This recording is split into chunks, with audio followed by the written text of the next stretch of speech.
Խաղբանտարկյան Նարեկ Սամսոնյանի կինը դեռ օրեր առաջ տեսաուղերձ է թողել անգլերեն լեզվով Հայաստանի Հանրապետությունում ԱՄՆ դեսպան Քրիստինա Քվինին։ Մենք չգիտենք արդյոք ուղերձը հասել է դեսպանին թե ոչ, եւ արդյոք այսօր կկարողանանք արձերը նամակը հանձնել դեսպանատուն։ Դրա համար այժմ մենք հարկ ենք համարում եւս մի անգամ Լուսինեի ուղերձը բարձրաձայնել ժողովրդավարության առաջամարտիկ ԱՄՆ դեսպանատան դռների մոտ։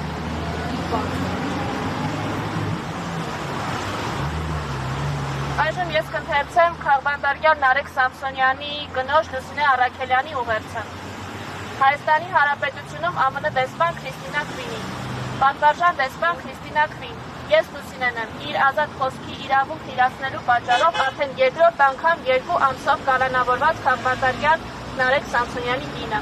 Իր նախորդ կալանավորման ժամանակ ամուսինս բամբից բաց նամակով դիմել էր ձեզ, հորդորելով ձեզ խոսել Հայաստանի Հանրապետությունում մարդու իրավունքների ոտնահարման, ազատ խոսքը ճնշելու իշխանությունների արատավոր պրակտիկայի մասին։ Չգիտեմ, արդյոք ամուսնուս նամակը հասել է ձեզ թե ոչ, քանի որ ձեզնից այդպես էլ պատասխան չստացվեց։ Այս անգամ դիմում եմ ձեզ ես, քանի որ ցավալի է հետևել, թե ինչպես է ազատ խոսքի հիման վրա ստեղծված պետության ներկայացուցիչները լրում մեր երկրում տեղի ունեցողը տեսնելով։ Աննախադեպ քանակի Խաղբանտարկյաններ այսօր բանտերում պատիժ են կրում այն բանի համար, որ համաձայն չեն այն ամենի հետ, իր փաշինյանական ռեժիմն անում է մեր պետության հետ։ Այստեղ այլևս քրյորեն պատժելի է սեփական քաղաքական հայացքները բարձրաձայնելը եւ իշխանությունների քննադատելը։ Մենք այսօր մեր կաշվի վրա ենք զգում ձեր նախկին նախագահ Հարի Թրումանի հետևյալ խոսքերը։ Երբ կառավարությունը հավատարիմ է մնում ընդդիմության ձայնը լրացնելու սկզբունքին, այն միայն մեկ ճանապարհ ունի անցնելու, գնալով սաստկացնել բռնաճնշումները, մինչև այն դառնա ահաբեկման աղբյուր իր բոլոր քաղաքացիների համար եւ ստեղծի մի երկիր, որտեղ բոլոր կապեր վախի մթնոլորտում։ Այսօր Հայաստանի Հանրապետությունում վախի մթնոլորտ է ստեղծվում իշխանությունների ձեռամբ, քանի որ նրանք, ովքեր հանրայնորեն քննադատում են ներկայիս իշխանություններին, ամենատարբեր հորիված քրեական գործերով հայտնվում են բանտերում։ Իմ ամուսինն այսօր պատում է հետույք բառի համար։ Սա նշված է քրեական գործում։ Հայաստանի Հանրապետության 3-րդ նախագահ Սերժ Սարգսյանի իրենց ինտերնի մի ոդքասթի ջուրընկալվելուց հետո ԿՊԱ-ականները ֆեյսբուքյան գրառումներով թիրախավորել էին ամուսնուս եւ ոդքասթի մյուս վարող Վազգեն Սաղաթելյանին։ Ամենակեղտոտ բառապաշարով վիրավորական գրառումներ էին կատարում նրանց հասցեին։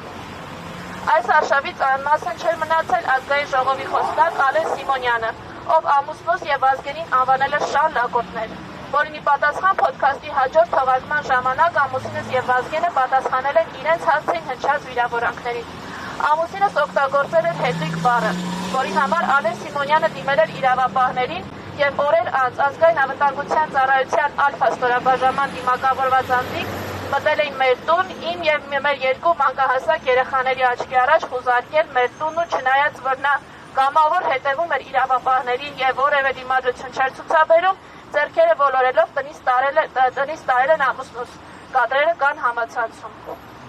Հայաստանի իրավապահները հետույք բառը համարել են խուլիգանություն, իսկ Ալեն Սիմոնյանի ասած շան լակոտներ արտահայտության եւ ԿՊԱ-ականների վիրավորանքներում որևէ հանցակազմ չեն տեսել։ Ինչ է սա, եթե ոչ Հարի Թրումանի ասած ահաբեկումը։ Ավելին, եթե նախորդ անգամ իշխանությունները սահմանափակվել են միայն ամուսնուս եւ Վազգենին կալանավորելով, այս անգամ անտիֆեյք էր մի ողջ անձնակազմը թիրախում եղել։ Լրագրողի եւ օպերատորի են անդիմը ձերբակալել։ Իբր խոչընդոտել են արդարադատության իրականացմանը։ Լրագրող Դավիթ Ֆիդանյանին ձերբակալել են 60 ժամով, իսկ օպերատոր Իշխան Սաղաթելյանին նույն օրն ազատ են արձակել։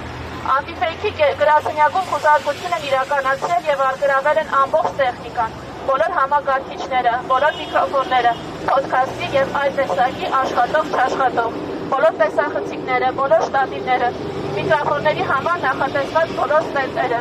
բոլոր նկարահանող դրոնները, փաուերբենքերը, հիշողության գրիչները, բոլոր մատկոցները, բոլոր լիցքավորման լարերը,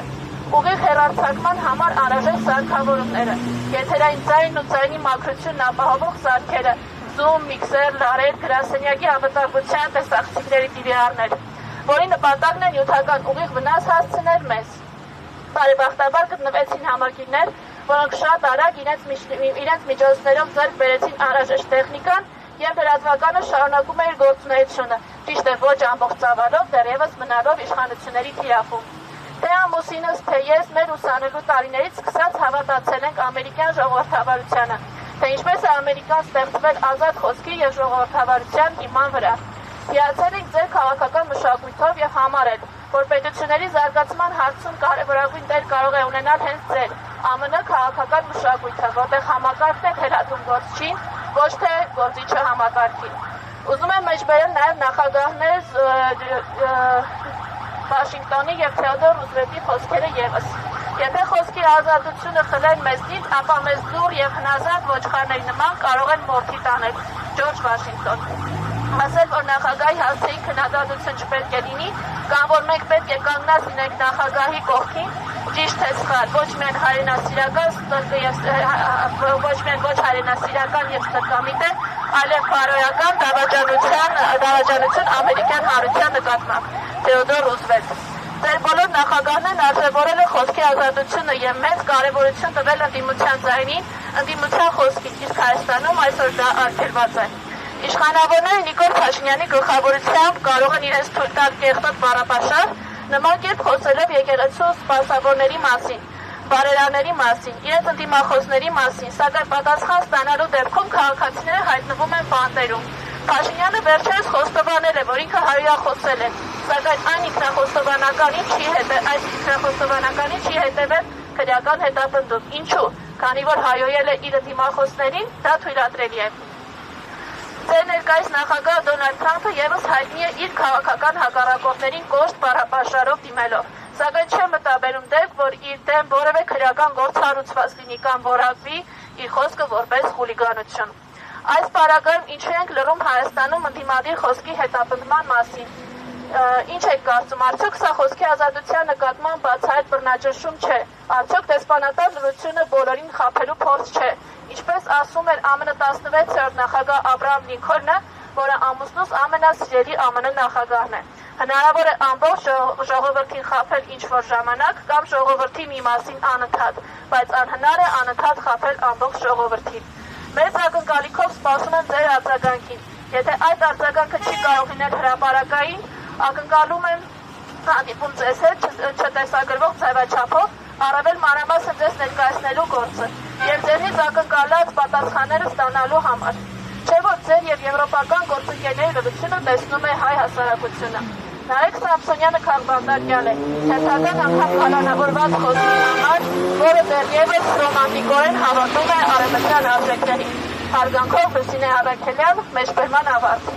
Ազատություն Նարեկ Սամսոնյան, Վասիլ Թավաքելյանի եւ մյուս քաղբանտարկյալների։